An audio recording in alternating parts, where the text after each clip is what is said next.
Hello and welcome to episode 35 of the RetroBreak Podcast. In today's episode, I want to ask you guys to remember some of your favourite creators and check to see whether they've made new videos or not. I say that because I found out on Twitter, or X, or whatever you want to call it these days, that I'd actually missed out on a bunch of videos from a bunch of different creators that I follow online, that I subscribe to, that I used to watch religiously, but something's changed in the YouTube algorithm. I don't know whether it's because I've been watching different kinds of content on the TV and on my computer at work, that the regular videos that I've been watching, gaming related, haven't really been showing up for me.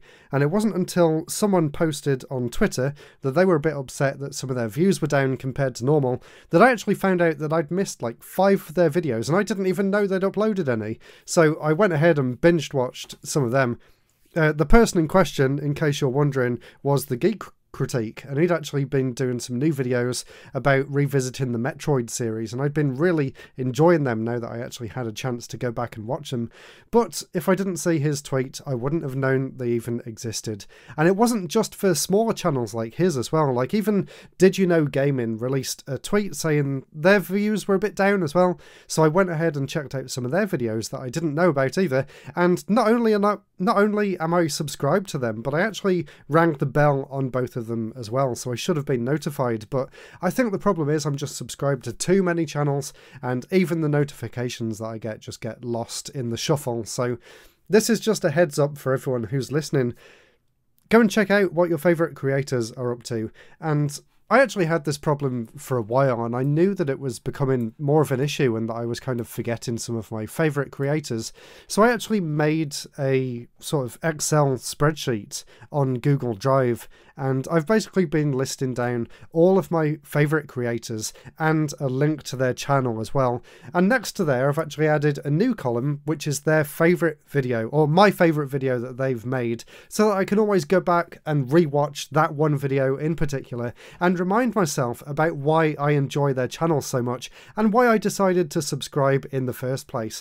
And I've actually found that list to be really helpful to go back and check out some of my favourite creators and see where they're up to today. So I definitely recommend that you do the same. I know it does take a bit of effort, but basically every time I've found a new channel now that I enjoy, I press subscribe and then I go over to Google Sheets and add their name and their channel link into that sheet so that I can remember it in the future. It's a really cool thing to do, and I think it will really help with people enjoying YouTube, because I've actually seen a lot of people complaining that, oh, YouTube's not as good as it was before, I haven't got anything good to watch.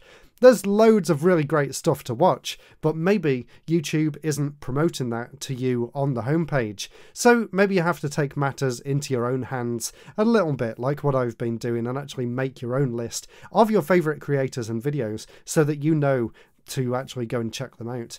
And I've actually made 2 different lists. I've got a specific one just for gaming videos and gaming content, and then I have a second list which is for everything else that I watch, because I am interested in a lot more topics than just games. I love science videos, so I've got a list of science creators that I watch. I love videos about Japan, so I've got all of the creators that I love in Japan, and then I've got like vlog creators and YouTube creators that talk about the inner workings of YouTube and stuff like that.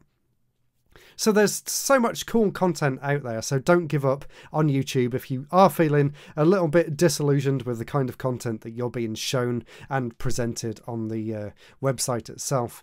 So that was the first part of this podcast, but I'm actually doing a little bit of an experiment today to see whether I can change things up in the new year to make it a little bit easier for me to get these episodes out more regularly.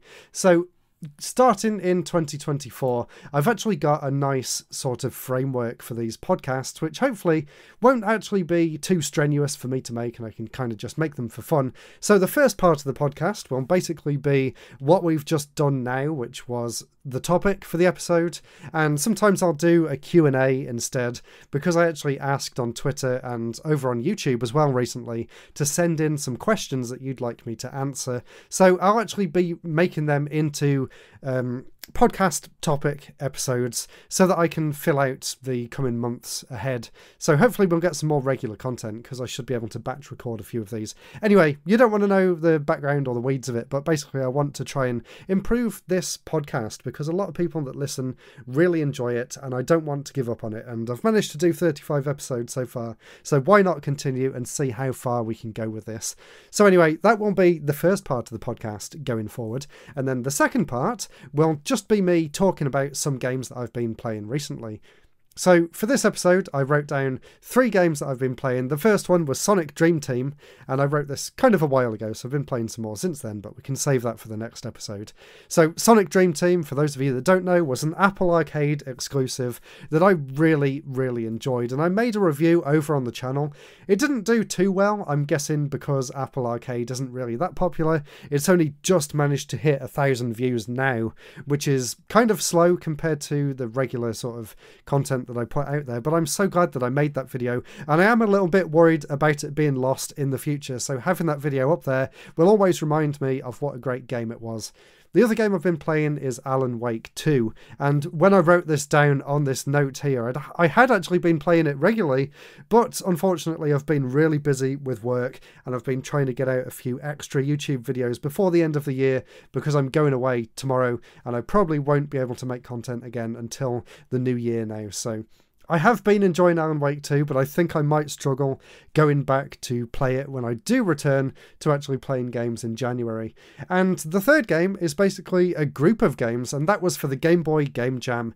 I was really hoping that I'd actually be able to stream these on Twitch, but unfortunately they changed the rules at the last minute, and they didn't want anyone actually sharing the judging process live before the rest of the judges had had a chance to review the games themselves, which makes perfect sense, so I wasn't too upset about that. And I did actually record me reviewing and judging all 15 of the finalists in the series separately, so I might cut that down and turn it into a YouTube video next year once the results are out.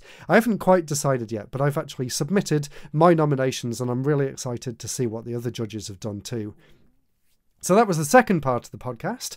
The third part will be me talking about some of the projects that I'm working on currently. So whether that's new YouTube ideas, whether that's other projects like the Game Boy Homebrew competition that I've been judging, and basically any plans that I've got for the future as well. So there's a few really cool projects that I've been working on that I want to tell you guys in this episode, and one of them is an article or a chapter for a book that's going to be coming out next year all about the Game Boy Color. It's a follow-up to the Game Book, which is made by Paul Murphy, who's basically famous for creating the Nintendo fanzine called Switch Player, which was really cool, and now he's actually set up his own company called Ninty Media, and now he makes a range of different Nintendo related books and magazines and stuff, and I'm actually going to be featuring in the Game Boy Color book. I'm going to be featuring in the Game Boy Color book, which hopefully will be coming out next year, and I actually finished writing my section for that now, and I've sent it off for him to review, so I'm really excited to see that in print in the future.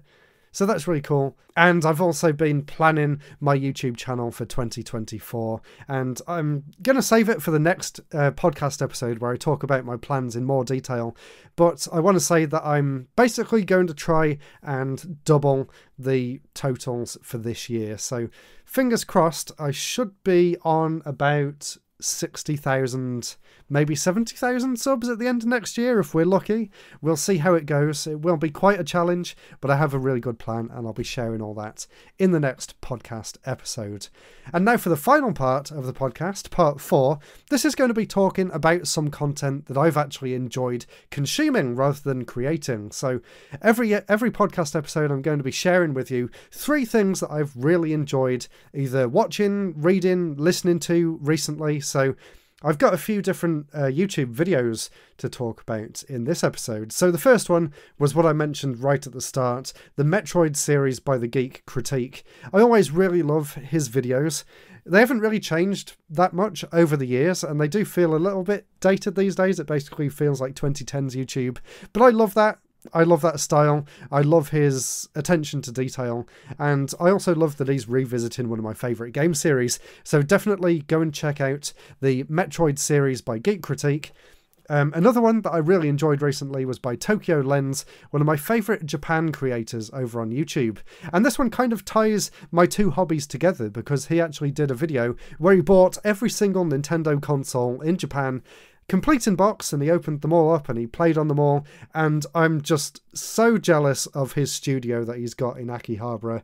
I wish that was me. I really wish it was, and I wish I had that much space, and it's just so cool. But I loved his video. The production value is just incredible. Definitely go and check that one out. And the last one kind of relates to game dev, which is something else that I want to try and keep up with on the podcast. I would love to get some indie kind of talk going as well. But this one was by a YouTube channel called Pirate Software, and he made a really good video, or I guess it was actually a really good stream that he ended up cutting down into a video called Make Video Games. And it's just a really uplifting video that basically explains that you don't need to be an expert in order to create a game, and in order for it to actually do really well and potentially even become a job or a full-time career in the future. So if you enjoy that sort of motivational talk, definitely check out Pirate Software. It's a fantastic channel that I've found recently, and I haven't added it to my list yet. So after I've finished recording this, I'm going to go over to my list on Google Sheets and put Pirate Software in there. So that's it for this podcast episode. I really hope you enjoyed it. If you want to see all of the content that I've been working on recently, go ahead and check out my website. I do a really bad job at promoting it, so I'm going to try and shout that out at the end of each episode going forward. So go ahead and check out retrobreak.co.uk. That's all for now.